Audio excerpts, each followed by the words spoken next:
Let's be honest, there's no guidebook when it comes to relationships. So we end up having to stumble through life trying to figure things out for ourselves. What if there was a podcast that found the answers for you, that provided insight to build a successful relationship and ultimately find the companionship you've always hoped for? Welcome to the Girls Ask Guys show, where we answer the questions most people are afraid to ask when it comes to lessons in life and love. It's time to master this thing called life together with your hosts, John and Ashley. Welcome back, everybody, to the Girls Ask Guys show. Today we have another guest with us, and he has recently discovered us on Instagram and also started listening to our show. And he is joining us at close to 3 o'clock in the morning over in India. What we want to talk about is a little bit about how to be genuine with yourself and genuine with somebody else. So we want to welcome to the show, Aditya. Hello guys, I'm Aditya Voda. Thank you, John, for the amazing introduction. You sound really awesome. Oh, thank you. Here's something. Yeah, so the topic is being genuine with yourself and with anybody else that you are with. Here's a story I would like to share. So I was sort of in a relationship with this girl, and we were having a really smooth it was just like 2 months into the relationship, and it was kind of going smooth. We recently met, we had a great time, and she helped me out with something. So later, after that happened, like we met and we had a great time. So the next day, here's what happens. I'm chilling with my other friends, whom I haven't made her meet officially.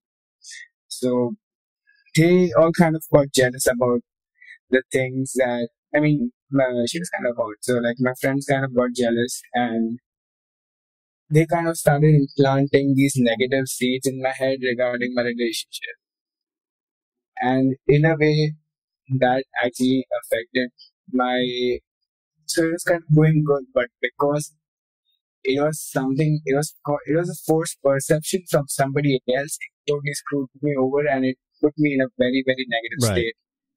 It's like I was feeling really shit after that conversation with my friends who were supposed to be like supportive and shit, but then they were kind of not taking it the right light. Maybe their intentions were good, so that kind of changed my behaviors towards the girl I was seeing, right? So here's what happened. Like, because I had that mentality, it just happened. So like I started getting very insecure about the girl, and the things they would feed me was like it was mostly false information about the girl I was seeing. It was like, oh, she sleeps with different guys and all that. She's had a very long history, and she has probably not told you a lot about it. I was like, oh, okay. So that seed. So it's kind of like they're almost jealous of her that you're spending so much time with them. Yeah, yeah, that's right. Yeah. Yeah. So they got super jealous. I guess that's the emotion, underlying emotion, but it wasn't very positive. So it kind of changed my behaviors, and after that point, I wasn't being very genuine with myself on like what it truly was, and I was like kind of responding to her from the perspective of my friends, like the way they were talking about things. So it was a wrong frame of mind to come from, right? It's like you go to a job interview confidently and you go to a job interview anxious, and right. So there's a difference, right? And it kind of like then snowballs into something else if you're not aware of it. So eventually, she said like, let's take a break on this. Let's put a break on this. It's actually going pretty smooth, but then until that day, it's going pretty smooth until that day. But then she was like, let's put a break on it. And then I was like, all right, what's up? And she didn't talk to me for an entire week. I was in misery, like, why is this happening? Why am I not talking? Why aren't we talking? What is a break? I didn't even know what a break was because it was my first relationship. Yeah. So it's like, so when do we start talking? Right. And then I was like having a very mixed feelings, like, yeah, she'll be fine, she'll come back and everything. But then one day, so like next week, in the morning, I wake up to a text saying, Aditya, you are a great guy, go find somebody else. So, I mean, like, I cannot keep up with you, find somebody better, and then she blocked me. But, so here's the thing, right? The lesson of the story is like, I wasn't looking at the situation for what it was, and rather what I was fed into my mind by the other people. Right. That's one example. But then, like, later, I have been talking to her. I mean, I have this thing, I just like, circle of life, I just get back to the people who have not been talking to me somehow. Yeah, it's all cool in the future now. That's not a problem. Yeah. So that's one story. And then this other story actually delves deeper into my darker phases when it came to meeting women. Like, it's like, it was an uphill battle, and it was before I had any sort of relationships. Wait, you said photography? Because No, before I had, no. Because I used to be a photographer. That was my introduction into how to meet people. Oh no! I mean, earlier I think I've told you about this, right? Like, I was so screwed up because of Father's Day. I used to shout Allah Akbar in malls to just get rid of my approach anxiety. Yeah. And do crazy shit. Okay, so here's an interesting story if you'd like to hear. Yeah, you saying something? The thing that I see with that past relationship is because of what you were being told, you started doubting yourself, which she picked up on. Yes. And that's when the communication broke down. Once the communication broke down, then that pretty much ended the relationship. Yes. And then yes, a little while later, you're able to actually reestablish connection or communication with them. Yes, that's right. Yeah. Well, call it law of attraction, or I don't know. I mean, later I just thought, I was feeling like maybe I should just be friends with her, and there's no point in dating somebody who is not ready for dating, actually. Like, she wasn't actually ready for dating, and she has had bad relationships in the past. Yeah, well, so all of that does come into account. That always comes into account. Once you understand where they're coming from, and if they're able to overcome their own issues with bad relationships and not put that on you, it makes it a lot easier. Yeah. It is. It's a very tricky road, though. It's a very tricky road when it comes to when we talk about anything dealing with past traumas, because, of course, when someone goes into a relationship and they have past traumas, you have to be cognizant of it. And, of course, they're going to translate over. You don't just wake up and get out of stuff. But if you, as the partner, can recognize, okay, listen, this is something that's happened in your past. Let's sit down. Let's talk about it. Even if it does end up in your relationship, you can easily squash it. Mm-hmm. It also kind of gives you insight into this is what I did or this is what I said. That's not the response I expected. Kind of like this was an example I was using the other day with somebody. If I'm a spender and they're a saver, and say they wanted to save up for a trip to Italy, and I go out and I buy a $5,000 espresso maker, hey, this is something that we can share. We both like coffee and espresso and everything. And the only thing they see is poof, the trip is gone because I spent the ticket money on an espresso maker. Okay. My intention was good. I wanted to share something. I want to bring like an experience. I didn't know you were saving for a trip to Italy. So the response that I got back is it could have been somebody that they had gone out with was a big spender, or their dad or their mom was a big spender, so they were always tight for money, but they had all this fancy shit. I mean, but don't you think, like, at this point, something else also does come along? Like, if you're actually serious with somebody, right, and they kind of understand your personality, and you also kind of understand, I mean, you both understand each other very well. And then you both understand each other's flaws. And then, it's easier to forgive somebody if you already know what they are all about. Right. So having that sort of awareness about yourself and the other person definitely helps. Yes. In that scenario, and taking things for what they are. For myself, I'm of the personal belief that the better you know yourself, the better you know the type of person that you're looking for. Right. Yeah, because if you're just kind of going through life willy-nilly and, well, wherever I end up is wherever I end up, well, the person that you end up with is going to be well, this is the person I met, so why not? Yeah. Yeah.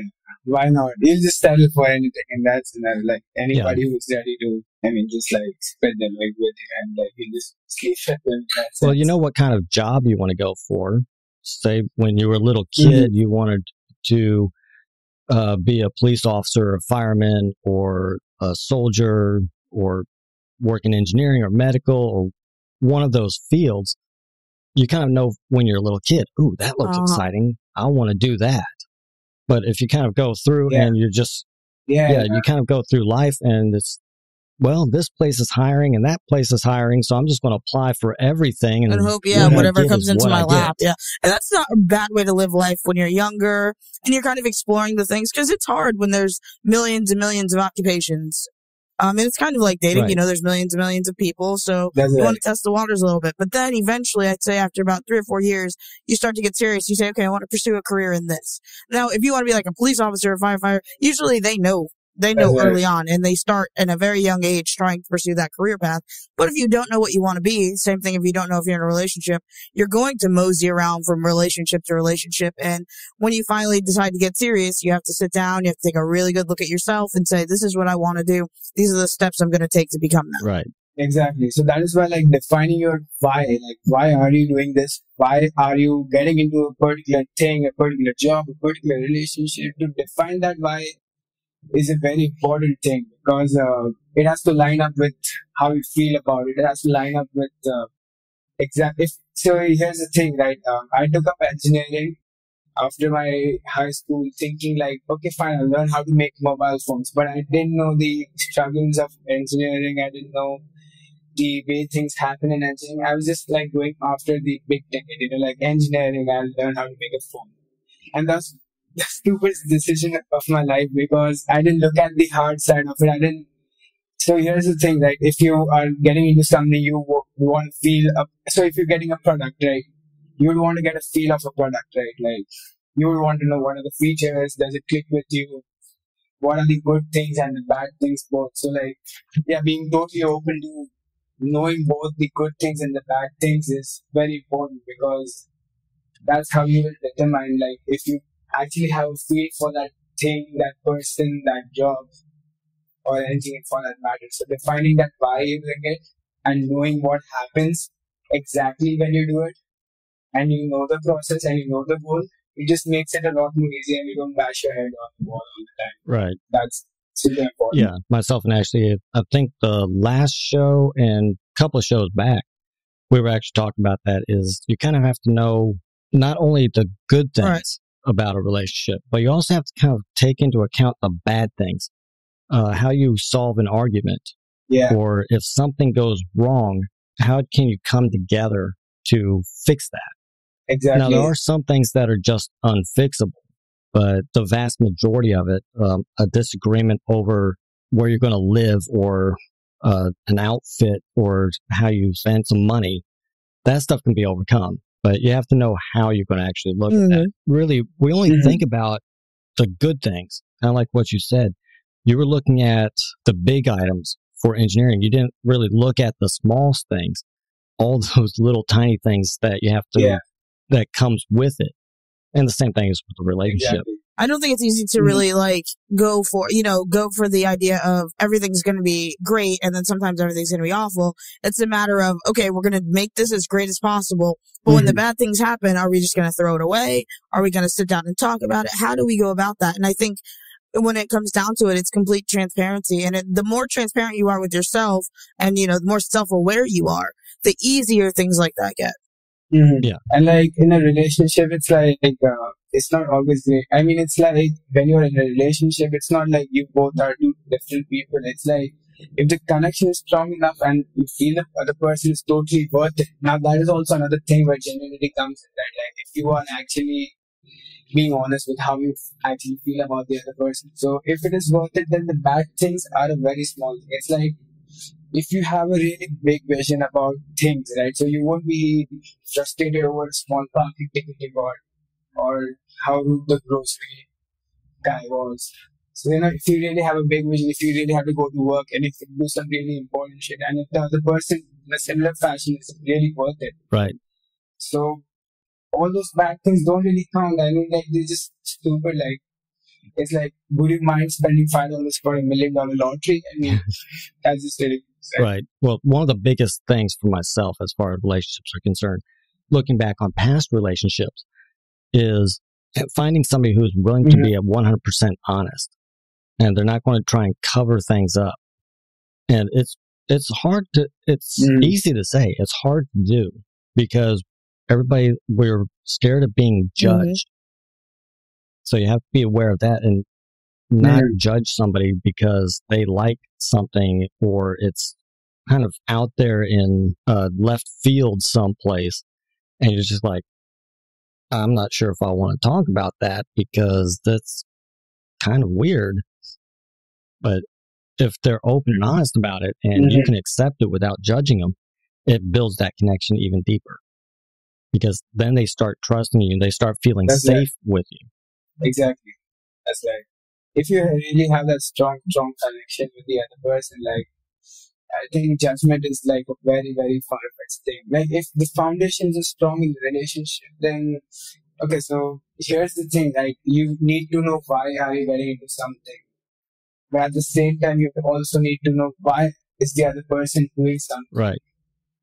That is the main reason, like, I mean, that is the main thing when you empathize with them, when you understand where they are coming from and where you can meet them. And if it is settling in your own mental judgment value system, sort of value metrics, is it worth it? Is it not worth it? Is it worth my time? Is it not worth my time? Should I go for it? Should I not? Should I drop it? So, like, you keep asking yourself these questions so that you get more in touch with yourself and you can get more in touch with the other person in that sense. Asking them. Right. Like, the why. Why is the most important word. It's like feedback. That feedback is really important. And if the other person is not exactly giving it to you in words, then exactly talking to you about it, then it's your duty to, like, keep your eyes open and know that something is definitely off. Just keep your eyes open in that scenario, like, and take reality for what it is. Yeah. Getting the feedback, that's really where it's the questions that we ask. Kind of like when we were on the Instagram chat, and I mentioned you can ask them what their superpower is or things like that. Actually, that's been working for me. Thank you for that.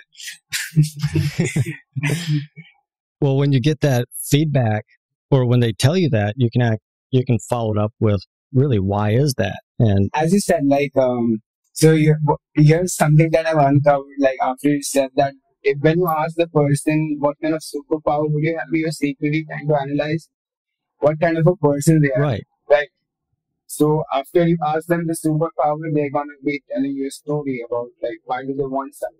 So here's the crazy element. Instead of asking somebody exactly, like, what specific things you want to know, everybody likes to tell a story.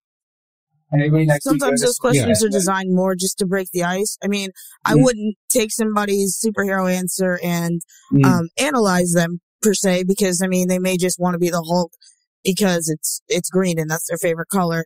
So it's not really an analyzing type. It's not an analysis type question as much as it's more like a icebreaker to where you can say, oh, cool, your favorite superhero is the Hulk. Cool, why? And then they tell you why. And then maybe it evolves into the Avengers or anything, and then you can get a little more personal. But I would recommend analyzing people off of icebreaker questions. It's just, it just doesn't feel like feels like a very broad assumption. Yeah, that's it all. Yeah, I mean, it can give you like a very... No. So here's something I've recently uncovered. So as you said, like, whether you get to know if the person is adventurous or not, like, you can ask them about their most memorable experience with somebody or something that they did. So based on what was their most memorable, like, I don't know, it's like, it's not exact, it's more deeper into the conversation. Like, the more deeper you get with the person, you can ask these questions. Yeah. If you kind of ask these kind of questions, what is the most memorable moment, or like, what do you like doing? That, not exactly what you like doing, but what do they remember, which was actually fun for them. You get an idea.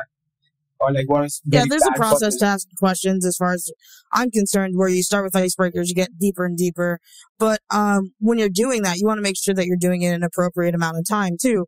You don't want to know their entire life story over one night. I mean, that just kind of puts things into a rushy perspective. You know, kind of like Love is Blind, dude. You know what I mean? Like, it's like you learn so much about somebody that you're convinced that you guys are meant to be together when really it's only been 24 hours. Oh my god.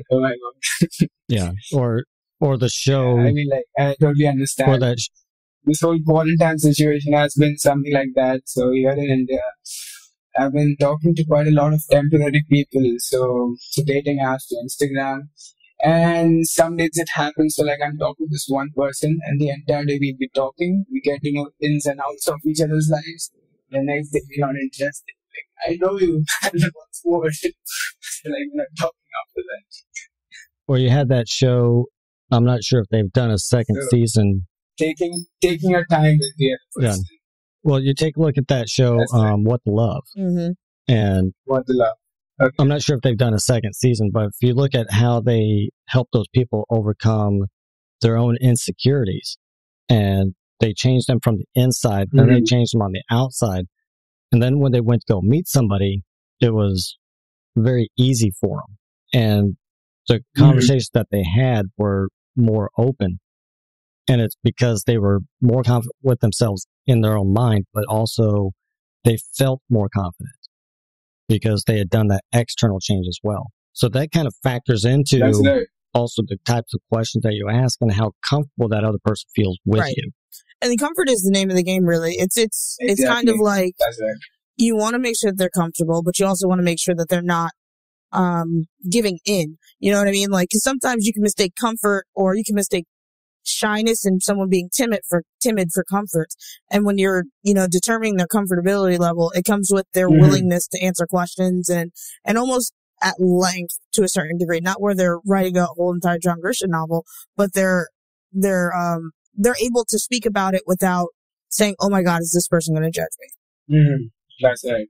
Yeah, that's totally true. Yeah. And the more comfortable the other person gets, it's like the more comfortable you get with them as well. Yes. Well, the more honest you are in your answers to them, the more honest they're going to be back with you. Right. So the less judgment that you do on them, the less judgment they're going to do on you. They're going to become more accepting. Oh, all right. So here's a caveat, all right. I don't know if that's the right word, but here's sort of a precaution. You got to be honest with them. Before that, you got to be honest with yourself on determining what kind of person they are based on their values and, So like what might work, what kind of information that you share with somebody might not be ideal with the other person who has a different background. So having that awareness in your mind, like what kind of the person you're dealing with right now, and how to give them the most optimal experience, and you have the most optimal experience, that's like a win-win for both of you. You have to go easy a bit on some things. Obviously later on, you can be totally naked about it. You can talk about anything you want. But like early on, being all out in that aspect would be super advisable. Can you repeat that last sentence? Because in India, here's my experience.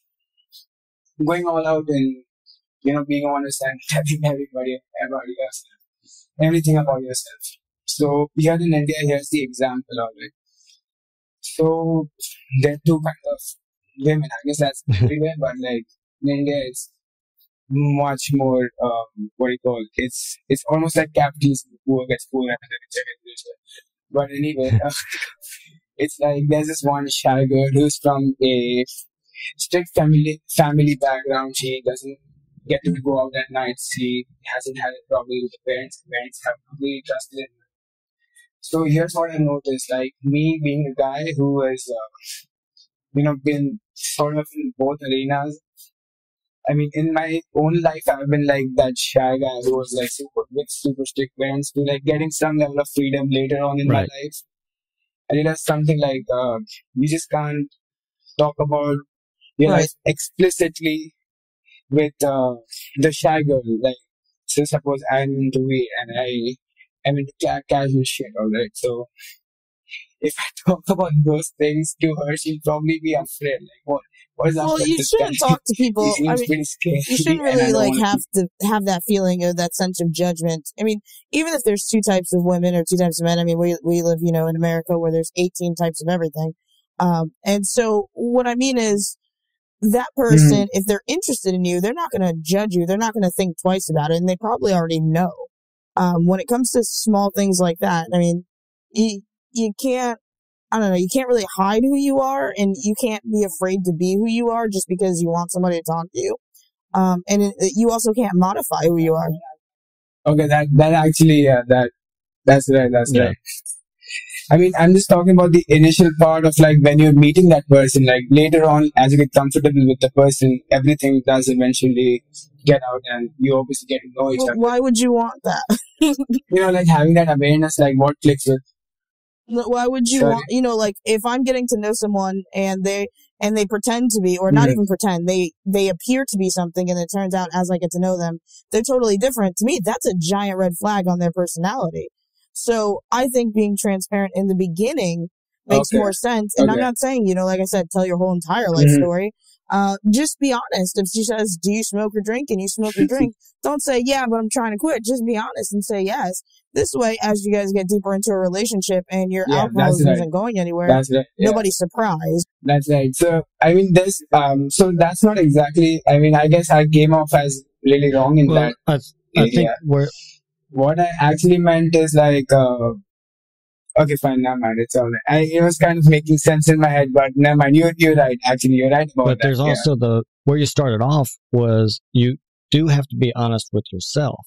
You constantly can't be telling yourself, I'm the world's greatest MMA fighter, and you've never stepped in the gym in your life. That's right. You got me. I've met people like that where, especially when I was running a martial arts school, I come across people and they're like, oh, I'm a brown belt or I'm a black belt. And no kidding, I actually ran into this guy. He was a 25th degree black belt. What?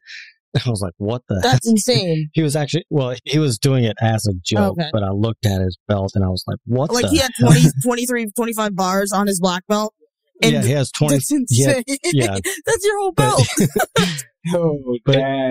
But he was doing it as a joke. He was trying to make a statement. Yeah. And it worked because he definitely attracted my attention. Can you imagine? That's so funny. But these guys, they get out there and they're like, I'm the world's best. I'm the world's greatest. And it's all in their head. And if you're constantly telling yourself these lies and not actually fessing up to yourself, telling you, okay, I'm not really good in social situations. It doesn't mean you can't get better. Right. It's just you have to figure out how to deal with it and work around it. And if you want to deal with it, I mean, some people suck at social. Yeah, and if you want some people, to. you know what I mean, John? Some people suck at social situations, and they're like, I'm fine with that. Like, I'm cool not going out.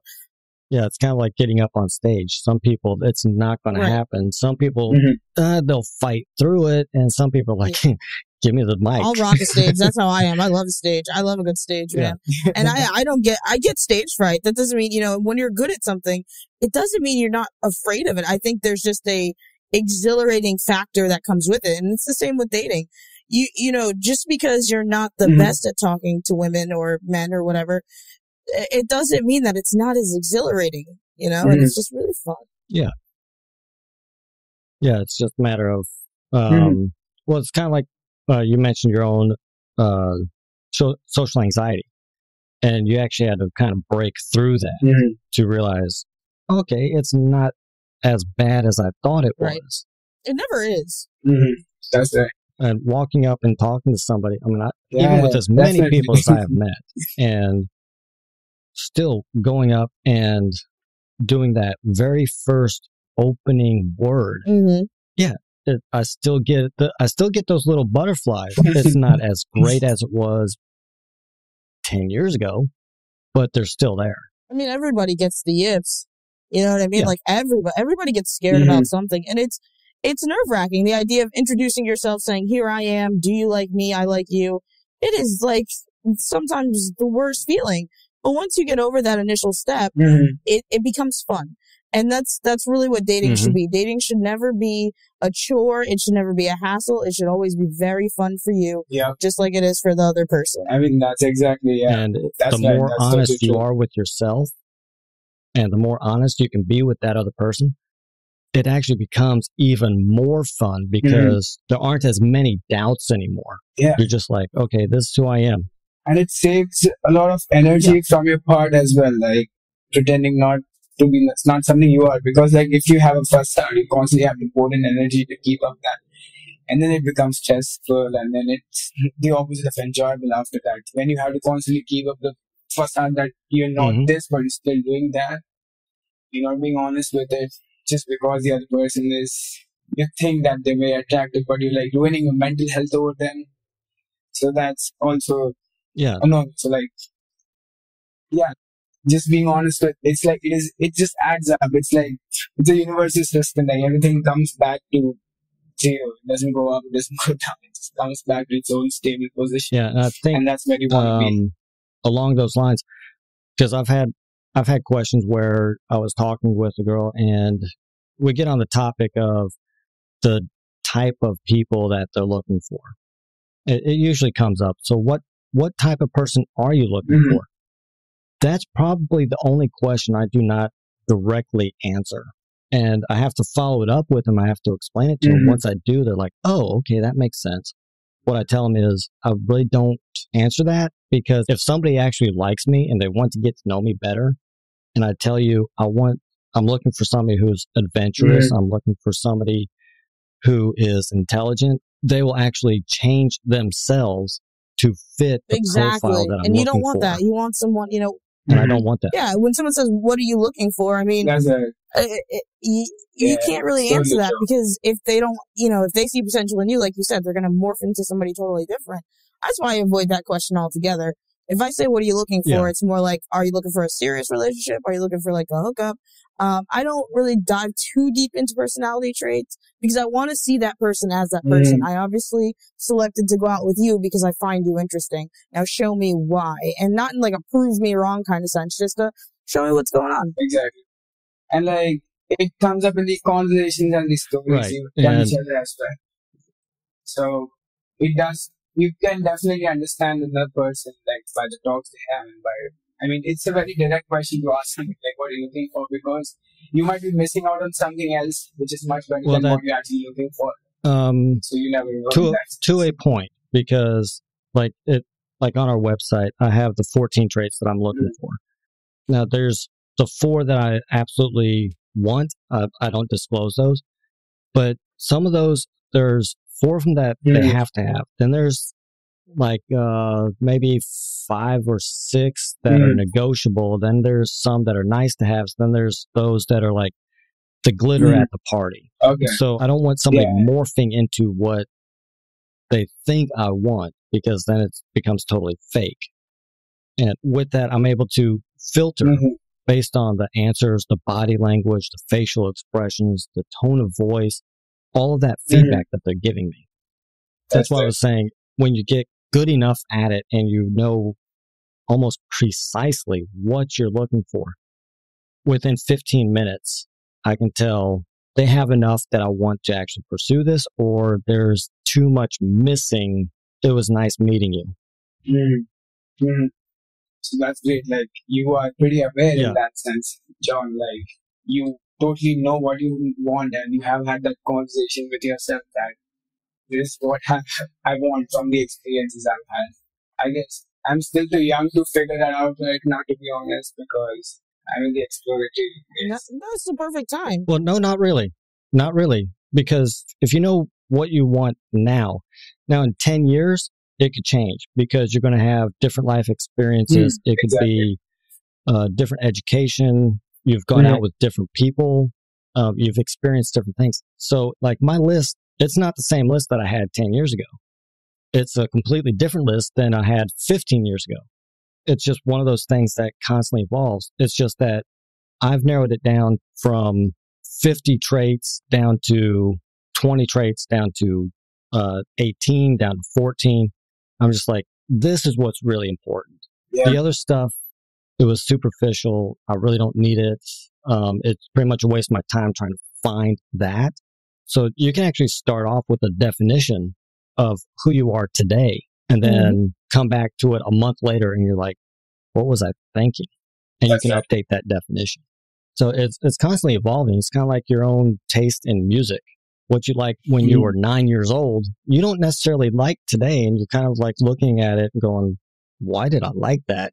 Yeah. It's supposed to be like that. As you evolve into certain stages of your life, you know, when you're a teenager, you don't want to be dating someone who has to worry about bills and children. And as you get older, you don't want to date someone who has to worry about midterms. And as you get even older, you don't want to date somebody who's not retired. So, I mean, it's supposed to evolve. You're supposed to evolve as a human being. And if you find the right person, all of that stuff evolves with you. But if you don't, then you have to kind of adjust your taste. You have to adjust, you know, your preferences and all those things. And it's natural. That person evolves with you. Right. And it's kind of like you mentioned that you're not looking for a long-term relationship right now. You're kind of like looking at short-term, kind of getting to experience different characteristics and different people, different likes, different tastes. And that's really the only way you're going to figure out what you don't like. It's like I've had jobs where, it sounded really good. But once I started doing that job, I was like, this sucks. Why did I want to do this? Right. Or going out with somebody who they were interested in modern art. I don't get it. I don't get modern art. I don't get living art. That really boggles my mind. Art is just people moving, isn't it? And like throwing fruit.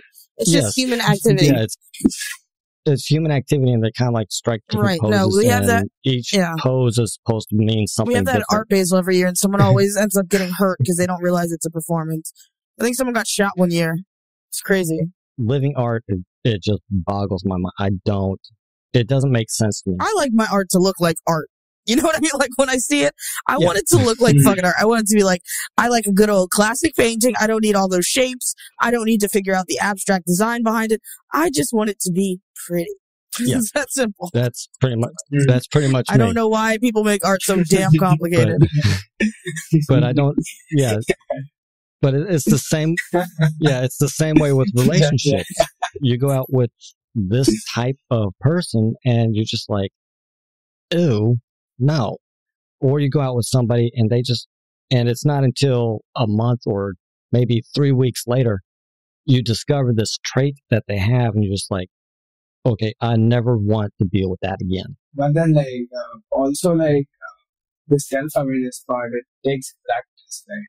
No. It also builds over, I mean, it's very hard thing to do that because at times it can be very difficult to accept certain things as well. No, self-awareness doesn't take practice. What it takes is an unwilling desire to be the best person you can be. So you have to want to be, you have to be able to accept those things. I don't think it's practice. I don't think practice is the right word. It takes, what's the word? Determination. There we go. It takes determination. Me and John have the blessing and the curse of being incredibly self-aware people, which is great because we know our limitations and we know our powerful strengths, but it sucks because the world around us has zero fucking self-awareness. So when we try and break these things down for people, they get very, very... They either accept it or they totally reject it. They get very defensive. Very defensive. For no reason. And the reason I say self-awareness is because it all starts with a small thought. It all starts with a small question you ask yourself, why? And that habit, it kind of takes time to develop. So, it's definitely a muscle. And you're right about it. Like that will that you have, it needs to be there so that you are on the track of you knowing where you're going, right? So that's true. So just adding on to that. Yeah. Well, just my own story. It's like I've been big into martial arts. I've been big into gymnastics and extreme sports. Right. Well, with this most recent shoulder injury, my martial arts career, as far as being an instructor, somebody who can, and especially my gymnastics career, as far as being able to go out and jump up on the pommel horse or the parallel bars and be able to do a handstand stuff, that has come to a complete end. I mean, my shoulder will no longer support it. Now, I can instruct somebody, I can tell them how to do it, but if they ask me to actually show it, it's not going to happen. Makes sense. I just have to accept that part of my life is now done and over with. Mm-hmm. And That's right. it's just a limitation. So instead of coming down on myself and going, oh, my life is over. No, I just have to find out how to redirect. It's kind of like your own characteristics. If you want to be a more compassionate person, or a person that can actually stand up to somebody and go, you're going to get out of my face and you're going to do it now, you can do that. But we work in reverse. Instead of tracking every time you don't do something, we want to look at it and go, okay, this is what I want to become. How many times did I do Right. that? I actually took that from Benjamin Franklin's autobiography. Go way back and actually read about how he actually Was it called? became the person Benjamin that Franklin. he is. It's his Benjamin Franklin, and it's his autobiography. All right. It's a pretty in-depth read. It's not as boring as George Washington's. Oh my gosh, He's very boring. that man lived by too many rules. Very but that's No, that's that self-determination and that real self-discipline. I mean, like, call it what you want. Our forefathers had a crazy amount of self-discipline. I personally don't think anyone should have that much self-discipline. It'll drive you nuts and give you wooden teeth. But on the good hand, it helps you become president. So yeah, I think for the time it was kind of demanded of them to be like that back in the day. So they had to be like and step up for that occasion. it was the social norm. I mean, they lived by a lot of different rules, and a lot of those rules we don't live by. I think like in that age, like without smartphones and without all the distractions we have, like the only thing you can do is discipline. Like what else you got to do in life? Otherwise, life is so boring, like sitting around all day. That was one of the things I was kind of going over today. Is back in our grandfather's day, they used to have these great big huge clubs at these ballrooms. They would go in, they'd get a full meal served to them. There would be live music and a dance floor. That was their social interaction. If you wanted to meet somebody, you went to the ballroom. We don't have those today. The best we have that even resembles it is a club where all they do is serve alcohol and play the music so loud you can't hear yourself think. And actually, then you kind of... I feel like back in the day, I feel like there are more options in this age right now. Like more than just the ballroom, and now that we have the clubs, now we have yoga classes, now we have haiku jams, now we have open mics, now we have concerts, now we have wine tastings. So like, I feel like you can meet anybody anywhere, and you got to find that place where you are in your own strength and you can meet them comfortably. Yeah, that's kind of city I need to live in. That's kind of city I need to live in because we don't have any of that. That's true. You live in the middle of nowhere. I forgot. Did you live in like the middle of fucking nowhere? You guys have like a Walmart and a Shell gas station that everybody hangs out at. That bad? I didn't know that. Oh gosh. Well, northern Louisiana is a little bit better, and eastern Louisiana is a little bit better. Where I'm at in the southwest sucks. The southwest of Louisiana just sounds... I have like a couple of casinos, some rundown clubs, and that's pretty much it. So really, I have to get very, very inventive with going out and meeting people. Yeah. And apps don't work here. I've tried Tinder. I've tried some of the, Match and all the other crazy things out there. We're just too small. There's not enough people. Yep. You're from Florida, Alice. It's Alice, or what is it, Alex? No. It's Ashley. Ashley, I'm just not very used to saying that name.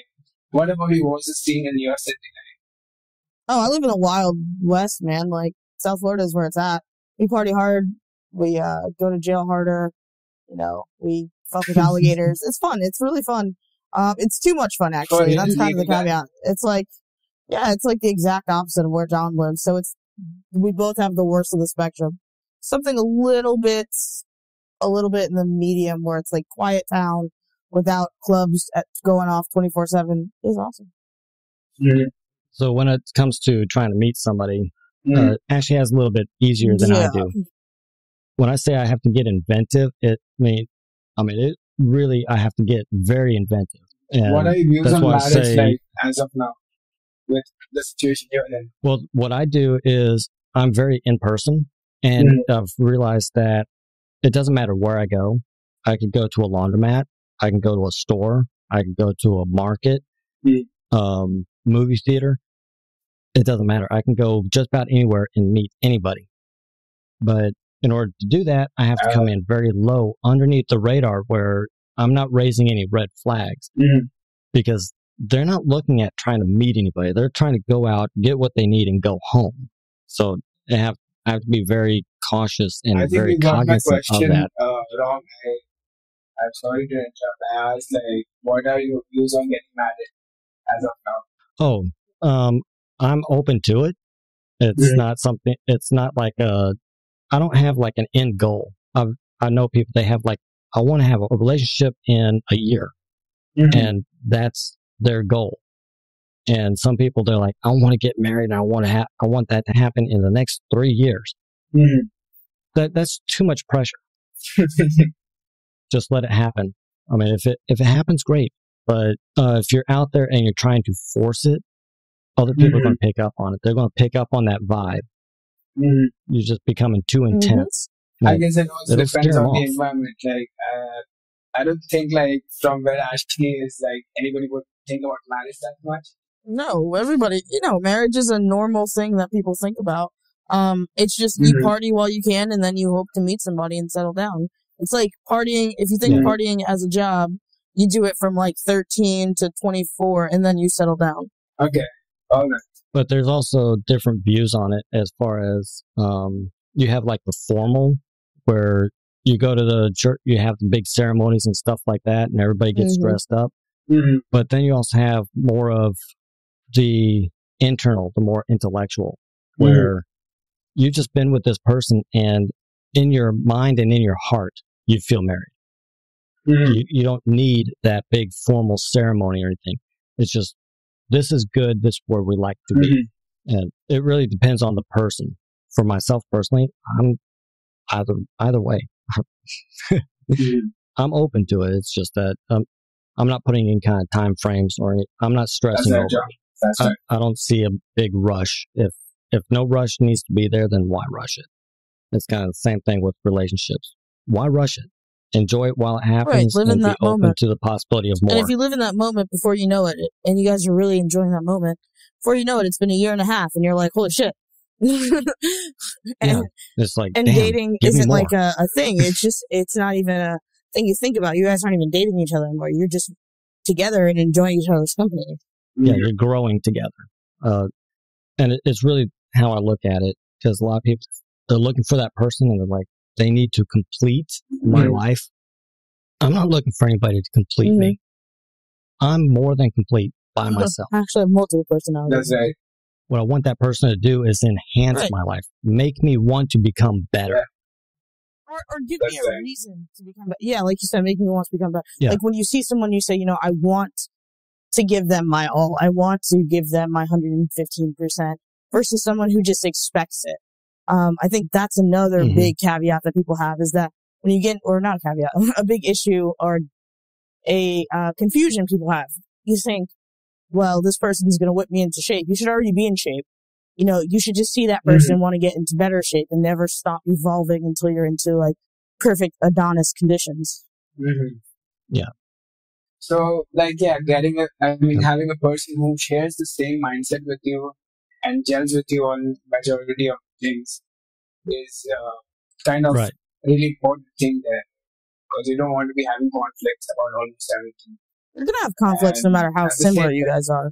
I mean, well, the amount of conflicts. I mean, if you have similar goals, for example, like it is easier for. Okay, it's not exactly a very black and white example, but I mean, portraying it in black and white. Like if you're both ambitious, and if you're both pushing each other to strive forward, so that's definitely 1 + 1 is equals to. It totally enhances your life in a much better way. Right. And you want to make sure that the person is just, like you said, it's all simpatico, it's all good.